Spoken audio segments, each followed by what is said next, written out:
Hello friends, एडिटोरिया का practice set number 3 को analyse करते हैं, जो for Bihar SI and Bihar police के लिए इम्पोर्टेंट है। ठीक है, चलिए क्वेश्चन नंबर फर्स्ट से इसका एनालिसिस शुरू करते हैं। ऐसे 50 क्वेश्चन है, जिसमें साइंस, हिस्ट्री, ज्योग्राफी, पॉलिटी सब है। चलिए क्वेश्चन नंबर फर्स्ट से शुरू करते हैं। पहला क्वेश्चन क्या है? पंजाब के विलय के संबंध में निम्नलिखित में से कौन सा कथन असत्य है? कौन सा कथन असत्य है? तो 29 मार्च 1849 को गवर्नर जनरल की ओर से घोषणा हुई कि पंजाब राज्य समाप्त हो गया। ठीक है। दूसरा, महाराजा दिलीप सिंह के सभी प्रदेश भारतीय ब्रिटिश साम्राज्य का हिस्सा बन गया। भी ठीक है। दिलीप सिंह को 2,50,000 वार्षिक पेंशन दे दी गई। उपयुक्त में से कोई नहीं, तो प्रथम का सी होगा। ठीक है, 2,50,000 नहीं था। पंजाब के विलय के संबंध में निम्नलिखित में से कौन सा कथन असत्य है? तो 29वां ए और बी सत्य है और सी असत्य है। क्वेश्चन नंबर सेकेंड, किस वर्ष से भारतीय राष्ट्रीय पंजाब के विलय 1849 में कर लिया गया था। ठीक है, अंग्रेज के द्वारा। उस टाइम में अंग्रेज था, लॉर्ड डलहौजी था। ठीक है। किस वर्ष से भारतीय राष्ट्रीय कांग्रेस की कार्यवाही में महिलाओं भाग लेना प्रारंभ किया था? महिला भाग लेना प्रारंभ किया था 1889। किस वर्ष से भारतीय राष्ट्रीय कांग्रेस की कार्यवाही में महिलाओं ने भाग लेना आरंभ किया? तो 1889। कांग्रेस का स्थापना कब हुआ था? तो 28 दिसंबर 1885 को। इसके प्रथम अध्यक्ष WC बनर्जी बने थे और इसका स्थापना करवाए थे A.O. ह्यूम ने। ठीक है, और इस टाइम में वायसराय जो था लॉर्ड डफरिन था। ठीक है, और सेकेंड जो बने थे दादा भाई नौरोजी बने थे कांग्रेस के अध्यक्ष। और तीसरा जो बने थे वो जॉर्ज यूले बने थे। और उसके बाद तीसरा बदरुद्दीन तैयब जी, प्रथम मुस्लिम। और उसके बाद 1888 में जॉर्ज यूले बने थे प्रथम अंग्रेज भारतीय राष्ट्रीय कांग्रेस का अध्यक्ष। ठीक है। उसके बाद प्रथम महिला अध्यक्ष जो बनी थी एनी बेसेंट 1917 में बनी थी।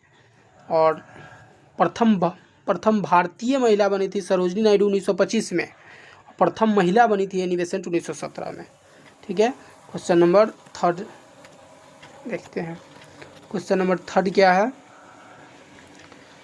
क्वेश्चन नंबर थर्ड है, निम्नलिखित में से कौन सा आधुनिक भारतीय इतिहास में घटनाओं के सही क्रमिक क्रम को इंगित करता है? तो कौन है? निम्नलिखित में से कौन सा आधुनिक भारतीय इतिहास में घटनाओं को सही कालानुक्रम को इंगित करता है? तो सी है, मार्लो मिंटो सुधार, जलियांवाला बाग त्रासदी, गांधी इरविन समझौता, अगस्त प्रस्ताव। तो मार्ले मिंटो सुधार कब हुआ था? मिंटो सुधार 1909 में। ठीक है। जलियांवाला बाग त्रासदी 1919 में। गांधी इरविन समझौता 5 मार्च 1931 को। अगस्त प्रस्ताव हुआ था 1942 को। ठीक है। चौथा नंबर क्वेश्चन, भारत छोड़ो प्रस्ताव की निम्नलिखित में से किसने अनुशंसा की थी? तो कौन अनुशंसा किया था? तो जवाहरलाल नेहरू। जवाहरलाल नेहरू देश के प्रथम प्रधानमंत्री थे और प्रथम विदेश मंत्री भी थे। जो बुक लिखे हुए थे उसका नाम क्या था? Discovery of India. ठीक है। Question number 5। क्वेश्चन नंबर 5 है, किस स्वतंत्रता संग्राम सेनानी ने लाठी और अखाड़ा क्लब की स्थापना की? तो बाल गंगाधर तिलक ने लाठी और अखाड़ा क्लब की स्थापना की। बाल गंगाधर तिलक, लाल बाल पाल तीनों करमदल के नेता थे। ठीक है। यही मुंबई में गणेश पूजा और का शुरुआत 1893 में लगभग करवाए थे। ठीक है। Question number 6। क्वेश्चन नंबर 6 क्या है? 1942 में भारत छोड़ो आंदोलन के दौरान शहीद हुई किस महिला को बूढ़ी गांधी कहा जाता है? किसको बूढ़ी गांधी कहा जाता है? माँ तंगनी हाजरा को। 1942 में भारत छोड़ो आंदोलन के दौरान शहीद हुई किस महिला को बूढ़ी गांधी कहा जाता है? तब माँ तंगनी हाजरा। क्वेश्चन नंबर 7, दीनबंधु सार्वजनिक सभा की स्थापना किसके द्वारा किया गया था? तो ज्योतिबा फूले के द्वारा। दीनबंधु सार्वजनिक सभा की स्थापना ज्योतिबा फूले। ज्योतिबा फूले गुलामगिरी की स्थापना कब किए थे? था 1873 में। ठीक है। उसके बाद क्वेश्चन नंबर 8 क्या है, सैयद वंश के सुल्तान का सही कालानुक्रम बताना है। ठीक है। तो 5 गो वंश था गुलाम वंश के, पहले बता देते हैं। गुलाम वंश की स्थापना कुतुबुद्दीन ऐबक 1206 में किया। खिलजी वंश की स्थापना 1290 में जलालुद्दीन खिलजी। उसके बाद तुगलक वंश का स्थापना गैसुद्दीन तुगलक किया। और उसके बाद सैयद वंश की स्थापना खिज्र खान ने किया था। और लोदी वंश का स्थापना बहलुल लोदी ने किया था। ठीक है। क्वेश्चन नंबर 8 सैयद वंश के सुल्तान को सही कलानुक्रम में सजाना है। तो फर्स्ट है खिज्र खान, फर्स्ट हो जाएगा। थर्ड हो जाएगा मुबारक शाह, और 2 हो जाएगा मोहम्मद शाह, अलाउद्दीन आलम शाह। तो ये हो जाएगा सैयद वंश के। ठीक है। क्वेश्चन नंबर 8 हो गया। 9 क्वेश्चन नंबर 9 क्या है, क्वेश्चन नंबर 9 है जो रुद्रमा के संदर्भ में निम्नलिखित कथन पर विचार कीजिए एवं उसके बारे में सही कथन चुनिए। तो रानी रुद्रमा वारंगला के काकतीय वंश की चौथी स्वतंत्रता शासिका थी। ऑप्शन ए सही होगा। 10 मध्ययुगीन भारत के संदर्भ में सारा IS शब्द का अर्थ क्या होगा। ठीक है। एक स्थान जिसका उद्देश्य भारतीय और विदेशी यात्रियों, तीर्थयात्रियों, व्यापारी आदि को अस्थायी आवास प्रदान करना हो। 10 का सी। ठीक है। 11 नंबर क्वेश्चन क्या है, 11 नंबर क्वेश्चन है निम्नलिखित कथन पर विचार कीजिए। निम्नलिखित कथन, इल्तुतमिश ने सिजदा, दंडवत तथा पैबोस सम्राट के पैर चूमना की प्रथा राजा के प्रति समान अभिवादन दर्शाने के रूप में आरंभ किया। नहीं, इल्तुतमिश नहीं, वो बलबन ने स्टार्ट करवाया था। ठीक है। और बलबन ने चांदी का टका तथा तांबे का जीतल मुद्रा के रूप में प्रचलित किया था, वो इल्तुतमिश किया था। तो उल्टा हो गया। तो इसका न तो 1 न ही 2, 11 का डी। 12 नंबर क्वेश्चन है निम्नलिखित में से कौन गुप्तकालीन प्रशासनिक विभाजन का सही अनुक्रम है। तो भुक्ति, विषय, वीथी, ग्राम। उसके बाद क्वेश्चन नंबर 13 क्या है, क्वेश्चन नंबर 13 है निम्नलिखित में से कौन सा मंदिर वास्तुकला की वेसर शैली का उदाहरण है। वेसर शैली का तो होयसलेश्वर मंदिर। निम्नलिखित में से कौन सा मंदिर वास्तुकला की वेसर शैली का उदाहरण है। तो होयसलेश्वर मंदिर। क्वेश्चन नंबर 14 प्राचीन भारत के इतिहास के संदर्भ में भवभूति, हस्तिमल्ल तथा सोमेश्वर क्यों प्रसिद्ध थे। सोमेश्वर क्यों प्रसिद्ध थे। तो नाटककार। प्राचीन भारत के इतिहास के संदर्भ में भवभूति, हस्तिमल्ल तथा सोमेश्वर क्यों प्रसिद्ध थे। तो नाटककार। 15 नंबर क्वेश्चन क्या है, भारतीय संविधान की प्रस्तावना में उल्लेखित सही क्रम कौन सा है। सही क्रम कौन सा है। संपूर्ण प्रभुत्व संपन्न, समाजवादी, पंथनिरपेक्ष, लोकतंत्रात्मक। यही होगा प्रस्तावना में उल्लेखित सही क्रम। संपूर्ण प्रभुत्व संपन्न, समाजवादी, पंथनिरपेक्ष, लोकतंत्रात्मक। 16 नंबर क्वेश्चन क्या है, 16 नंबर क्वेश्चन होगा पंचायती राज के संदर्भ में कौन सा कथन सत्य है। तो पंचायती राज संस्थाओं का चुनाव राज्य चुनाव आयोग के पर्यवेक्षक में होता है। पंचायती राज के संदर्भ में कौन सा कथन सत्य है। तो पंचायती राज संस्थाओं का चुनाव राज्य चुनाव आयोग के पर्यवेक्षक में होता है। राज्य चुनाव आयोग का नियुक्ति कौन करता है। तो गवर्नर करता है। ठीक है। केंद्र और राज्य के मध्य वैधानिक शक्ति का बंटवारा किस अनुसूची में वर्णित है। तो अनुसूची 7 में केंद्र और राज्य के मध्य वैधानिक शक्तियों का बंटवारा किया जाता है। ठीक है। इसमें समवर्ती सूची में 3 विषय है कि केंद्र सूची, राज्य सूची और समवर्ती सूची। ठीक है। तो केंद्र में सूची जो है सेंट्रल वाला उसमें है 97 सब्जेक्ट था, अब 100 हो गया है। राज्य सूची में 66 था, 61 हो गया है, कम गया है। समवर्ती सूची में पहले 47 था, 52 हो गया है। तो केंद्र क्वेश्चन नंबर 18 क्या है? मौलिक अधिकारों को लागू करने के लिए किसी न्यायालय द्वारा जारी किया जा सकता है क्या? समादेश। 19 नंबर क्वेश्चन क्या है? प्राकृतिक पर्यावरण की रक्षा किस प्रकार का संवैधानिक अधिकार है? तो ये मौलिक कर्तव्य होता है। प्राकृतिक पर्यावरण की रक्षा किस प्रकार का संवैधानिक अधिकार है? तो मौलिक कर्तव्य संविधान में 42वें संविधान संशोधन 1976 में जोड़ा गया, सरदार स्वर्ण सिंह की अनुशंसा पर। ठीक है, तो उस टाइम में 10 मौलिक अधिकार था, लेकिन 86वें संविधान संशोधन 2002 में 11वां मौलिक कर्तव्य जोड़ दिया गया, जिसमें 6 से 14 वर्ष के बच्चे को अनिवार्य और निःशुल्क शिक्षा दिया जाएगा। क्वेश्चन नंबर 20 क्या है? भारत ध्वज संहिता के प्रावधानों के अनुसार भारतीय निकाय के मानकों को लागू करने के लिए निम्नलिखित नियमों में से कौन सा प्रभारी है? तब भारतीय मानक ब्यूरो 20 का सी। सूची 1 अनुसंधान संस्थान और शहर को मिलान करना है 21 का। तो 21 का क्या होगा?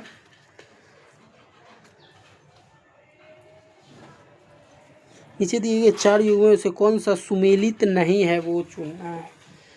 तो शुष्क वन अनुसंधान संस्थान जोधपुर, ये तो ठीक है। हिमालय वन अनुसंधान संस्थान देहरादून, वर्षा वन अनुसंधान संस्थान जोरहाट और उष्णकटिबंधीय वन अनुसंधान संस्थान जबलपुर। तो 21 का बी होगा। 22 नंबर क्वेश्चन क्या है? 22 नंबर क्वेश्चन है, भारत में कोयला खनन की महत्वपूर्ण घटनाओं पर विचार कीजिए तथा इन्हें सही कालानुक्रम में व्यवस्थित कीजिए। ठीक है, तो इसका होगा भारत में कोयला खनन की महत्वपूर्ण घटनाओं पर विचार कीजिए, इन्हें कालानुक्रम में व्यवस्थित कीजिए। तो 22 का होगा, पहले रानीगंज में कोयला के प्रथम उत्पादन। ठीक है, उसके बाद राष्ट्रीय कोयला विकास निगम NCDC 4, उसके बाद कोयला खदानों का राष्ट्रीयकरण, उसके बाद कोल इंडिया लिमिटेड की स्थापना। तो डी होगा, क्या होगा? डी होगा 22 का डी होगा। उसके बाद 23, भारत का कौन सा राज्य चूना पत्थर, जिप्सम, नमक, जस्ता के भंडारण के लिए प्रसिद्ध है? तो ये राजस्थान होगा। भारत का कौन सा राज्य चूना पत्थर, जिप्सम, नमक, जस्ता के भंडार के लिए प्रसिद्ध है? तो राजस्थान। 24 नंबर क्वेश्चन,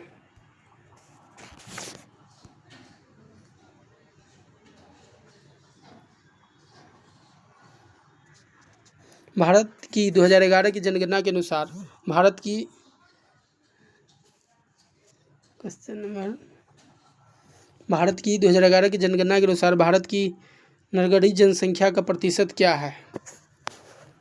24 नगरीय जनसंख्या का प्रतिशत तो हो जाएगा 31.2%। 68.8% जो है वो ग्रामीण जनसंख्या है भारत में 2011 के जनगणना के अनुसार। इसमें बहुत इंपॉर्टेंट क्वेश्चन बताते हैं, इसको याद रखिएगा। तो भारत में तो हो जाएगा, ग्रामीण जनसंख्या है 68.8 और नगरीय जनसंख्या है 31.2% 2011 के जनगणना के अनुसार। बिहार का याद रखिएगा, बहुत महत्वपूर्ण है, जो BPSC दरोगा में कई बार पूछा गया है। तो बिहार का 2011 के जनगणना के अनुसार नगरीय और ग्रामीण जो है जनसंख्या वो हो जाएगा 88.7% और नगरीय पॉपुलेशन हो जाएगा वो 11.3%। ठीक है, तो बिहार का ग्रामीण 88.7 और नगरीय 11.3%। बहुत महत्वपूर्ण क्वेश्चन है। क्वेश्चन नंबर 25, नैनो टेक्नोलॉजी का जनक किसे कहा जाता है? 25 क्या? रिचर्ड फेनमैन कहा जाता है। नैनो टेक्नोलॉजी का जनक रिचर्ड फेनमैन। निम्नलिखित में से रॉकेट किस सिद्धांत पर कार्य करता है? 26 रेखीय गति का संरक्षण। रॉकेट किस सिद्धांत पर कार्य करता है? तो रेखीय गति का संरक्षण। ये जो है न्यूटन का तृतीय नियम में आता है, एग्जाम्पल होता है। 27 नंबर क्वेश्चन क्या है? इको साउंडिंग का प्रयोग होता है कहाँ? तो समुद्र की गहराई मापने के लिए, समुद्र की गहराई मापने के लिए इको साउंडिंग का प्रयोग होता है। सोलर सेल निम्न में से किसके बने होते हैं? तो ये अर्धचालक के, जैसे सिलिकॉन, ये सब का सोलर सेल। 29 नंबर क्वेश्चन 29 क्या है? 30 नंबर क्वेश्चन है क्या? ऐसी वर्षा जिसमें सल्फ्यूरिक एसिड या नाइट्रिक एसिड के घनत्व शामिल होते हैं, इसका पीएच मान 4.5 से कम होता है, क्या कहलाता है? तो ये अम्ल वर्षा कहलाता है। ठीक है, ऐसी वर्षा जिसमें सल्फ्यूरिक एसिड या मतलब SO2 और NO2 एसिड के शामिल होते हैं, इसका पीएच मान 4.5 डिग्री से कम होता है, तो ये अम्ल वर्षा कहलाता है। ठीक है, क्वेश्चन नंबर 30 क्या होगा? जहरीली गैस को खत्म करने के लिए उत्प्रेरक रूपांतरण निम्नलिखित में से किस धातु का उपयोग उत्प्रेरक के रूप में किया जाता है? उत्प्रेरक के रूप में तो रेहोडियम का। जहरीली गैस को खत्म करने के लिए उत्प्रेरक रूपांतरण निम्नलिखित में से किस धातु का उपयोग उत्प्रेरक के रूप में किया जाता है? तो रेहोडियम। 31 नंबर क्वेश्चन, सूक्ष्म पोषक जो शर्करा के परिवहन Ca के उपयोग के लिए कोशिका विभाजन में महत्वपूर्ण है? फॉस्फोरस। सूक्ष्म पोषक जो शर्करा के परिवहन Ca के उपयोग में कोशिका विभाजन में महत्वपूर्ण है? फॉस्फोरस। 32 किस खाद्य पदार्थ में सभी आवश्यक अमीनो अम्ल पाए जाते हैं? तो ये अंडा में लगभग विटामिन C छोड़ करके सारा अमीनो अम्ल पाया जाता है, अंडा और मिल्क में भी। क्वेश्चन नंबर 33 क्या है? निम्नलिखित युग्मों में से कौन सा सुमेलित नहीं है? सुमेलित नहीं है वो बताना है। पेडोलॉजी पौधे के जीवाश्मों का अध्ययन, यही तो गलत है। पेडोलॉजी तो मिट्टी के अध्ययन को कहते हैं। एंथोलॉजी फूलों का अध्ययन, ठीक है। एंटोमोलॉजी जंतु विज्ञान की शाखा, ये भी थी। ट्रोफोलॉजी पोषण का अध्ययन। पेडोलॉजी सॉइल स्टडी को कहते हैं। 34 क्या है? 34 किस शैवाल से आयोडीन की प्राप्ति होती है? तो ये होता है लैमिनेरिया से। किस शैवाल से आयोडीन की प्राप्ति होती है? लैमिनेरिया से। 35 निम्नलिखित में से कौन सा धातु अम्ल से अभिक्रिया करके आसानी से हाइड्रोजन विस्थापित करता है? तो Mg। निम्नलिखित में से कौन सा धातु अम्ल से अभिक्रिया करके आसानी से हाइड्रोजन गैस विस्थापित करता है? Mg। 36 नंबर क्वेश्चन क्या है? 36 नंबर क्वेश्चन है हरगोविंद खुराना को किस आविष्कार के लिए सम्मानित किया गया? हरगोविंद खुराना को किस सम्मान के लिए, हरगोविंद खुराना को किस आविष्कार के लिए सम्मानित किया गया था? तो जीन के संश्लेषण के लिए। ठीक है, जीन के संश्लेषण के लिए इसको नोबेल प्राइज भी मिलता है बाद में। जीन के संश्लेषण के लिए हरगोविंद खुराना को सम्मानित किया गया था।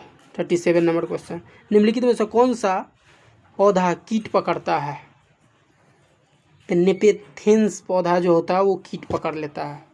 ठीक है, 38 नंबर क्वेश्चन 38 नंबर क्वेश्चन है निम्नलिखित में से किस विटामिन की कमी से सीलिक रोग होता है? 38 नंबर क्वेश्चन, तो सीलियक रोग होता है, आप लोगों को शायद नहीं मालूम होगा, ये होता है विटामिन B12। सीलियक रोग जो होता है विटामिन B12 की कमी से होता है। विटामिन C से तो स्कर्विक रोग, विटामिन E से फिनोक्विनोन, विटामिन K से टिकोफेरॉल होता है। कोशिकाओं में मौजूद जेली जैसी तरल पदार्थ कहलाता है, क्या कहलाता है? तो कोशिका द्रव। कोशिकाओं में मौजूद जेली जैसा तरल पदार्थ कोशिका द्रव। पादपों की विभिन्न प्रजाति के दीर्घकालीन संरक्षण की तकनीकी कौन सी है? तो इन विट्रो जीन बैंक। पादपों के विभिन्न प्रजाति के दीर्घकालिक संरक्षण की तकनीकी कौन सी है? तो इन विट्रो जीन बैंक। 41 पर्यावरण निष्पादन सूचकांक सर्वप्रथम कब जारी किया गया था? कब जारी किया गया था? तो 2002 में पर्यावरण निष्पादन सूचकांक सर्वप्रथम 2002 में जारी किया गया था। बढ़ती शहरी रोजगार के परिप्रेक्ष्य में ग्रामीण शहरी पलायन से संबंधित विरोधाभास की निम्नलिखित में से कौन सा मॉडल व्याख्या करता है? कौन सा मॉडल व्याख्या करता है? तो हैरिस डोट्रो मॉडल। बढ़ती शहरी रोजगार के परिप्रेक्ष्य में ग्रामीण शहरी पलायन से संबंधित विरोधाभास की निम्नलिखित में से कौन सा मॉडल व्याख्या करता है? तो हैरिस डोट्रो मॉडल। 43 नंबर क्वेश्चन क्या है? सूची 1 को सूची 2 से मिलान करना है। 43 का तो मधुबनी जो होगा वो बिहार, मधुबनी चित्रकला बिहार, और लेपाक्षी जो है आंध्र प्रदेश, पट्टचित्र जो है वो उड़ीसा, और वारली जो है वो महाराष्ट्र। तो 43 का डी होगा। 44 नंबर क्वेश्चन क्या है? फिलिप्स वक्र निम्नलिखित में से किसके मध्य संबंध स्थापित करता है? किसके मध्य? तो मुद्रास्फीति और बेरोजगारी। फिलिप्स वक्र जो है किसके मध्य संबंध स्थापित? तो मुद्रास्फीति और बेरोजगारी, इंग्लिश में कहते हैं इन्फ्लेशन और अनएम्प्लॉयमेंट। ठीक है। 45 नंबर क्वेश्चन क्या है? 45 नंबर क्वेश्चन है कोयला आधारित बिजली संयंत्र राज्य में अवस्थित किस राज्य में बताना है? 45 नंबर कहलगांव जो है वो बिहार में है। ठीक है। उसके बाद खारगोन जो है वो मध्य प्रदेश में है। उसके बाद कोरबा जो है वो छत्तीसगढ़ में है, और कुडगी जो है वो कर्नाटक में है। ठीक है। तो एक बार और देख लेते हैं। 46 का कहलगांव कोयला आधारित बिजली संयंत्र बिहार, खारगोन मध्य प्रदेश, कोरबा छत्तीसगढ़, कुडगी कर्नाटक में। 46 नंबर क्वेश्चन बहुत ज़्यादा इम्पोर्टेंट क्वेश्चन सब है। ये सब क्वेश्चन आप लोग लगाते रहिए बिहार पुलिस और बिहार एसआई या बिहार एसएससी के लिए, क्योंकि बहुत ज़्यादा वैकेंसी बिहार पुलिस और बिहार एसआई में भी आने वाला है। बिहार एसएससी का भी एग्ज़ाम होगा, एडीओ का भी एग्ज़ाम होने वाला है, बीपीएससी का भी। तो कोई भी एग्ज़ाम देते हैं 10-15 मिनट में 50 को क्वेश्चन लगा लीजिए, बहुत फ़ायदा करेगा। ठीक है। 46 नंबर क्वेश्चन क्या है? निम्नलिखित जोड़ों में से कौन सा जोड़ा सुमेलित नहीं है? कौन सा जोड़ा सुमेलित? Adam Smith Wealth of Nation लिखे हुए थे। ठीक है। और GM Keynes General Theory of Employment Interest and Money, JM Keynes लिखे हुए थे। ठीक है। उसके बाद गुन्नार मिडल एशियन ड्रामा लिखे हुए थे। Karl Marx principal of political economic and taxation, ये नहीं लिखे हुए थे। कार्ल मार्क्स जो लिखे थे दास कैपिटल लिखे थे, ये बहुत फेमस बुक है। तो कौन सा जोड़ी सुमेलित नहीं है? तो D Adam Smith Wealth of Nation. उसके बाद एडम स्मिथ को इकोनॉमिक्स का फादर भी कहा जाता है। GM Keynes General Theory of Employment Interest and Money. C Gunnar Myrdal Asian Drama, और Karl Marx principal of Politics Economics and taxation, ये नहीं लिखे थे। 1867 में दास कैपिटल लिखे हुए थे। अफ्स्पा पहली बार कहाँ लागू किया गया था? तो 7 पूर्वोत्तर राज्य में। ठीक है। अफ्स्पा का मतलब क्या होता है? Arm force special power act. ठीक है।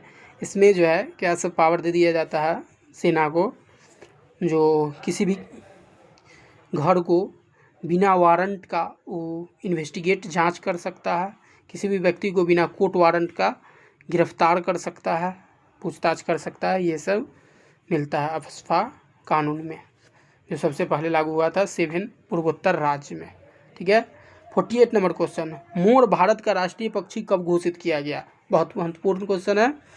तो ये मोर भारत का राष्ट्रीय पक्षी जो घोषित किया गया था 1963 में। ठीक है। 49 नंबर क्वेश्चन क्या है? 49 नंबर क्वेश्चन है, भारतीय मुद्रा बाजार के अंतर्गत निम्नलिखित में से कौन शामिल नहीं है? कौन शामिल नहीं है? तो भारतीय औद्योगिक विकास बैंक। भारतीय मुद्रा बाजार के अंतर्गत निम्नलिखित में से कौन शामिल नहीं है? तो भारतीय औद्योगिक विकास बैंक शामिल नहीं है। इंडियन इंडस्ट्रियल डेवलपमेंट बैंक सहकारी बैंक है, वाणिज्यिक बैंक है, ट्रेजरी बिल है। पोचमपल्ली किसके लिए प्रसिद्ध है? पोचमपल्ली बुनाई के लिए प्रसिद्ध है। ठीक है, तो चलिए इसी के साथ पूरा 50 क्वेश्चन का एनालिसिस कंप्लीट हुआ। तो आप लोग चैनल को पूरा देखिए, बहुत ज़्यादा इम्पोर्टेंट है क्वेश्चन सब। 15-20 मिनट 25 मिनट में 50 क्वेश्चन लगाइए, जो लगभग आने वाले सभी एग्ज़ाम के लिए, बिहार के एग्ज़ामों के लिए बहुत महत्वपूर्ण है। ठीक है, तो चलिए इसी के और चैनल को लाइक कीजिए, सब्सक्राइब कीजिए, कमेंट कीजिए। That's all, thank you.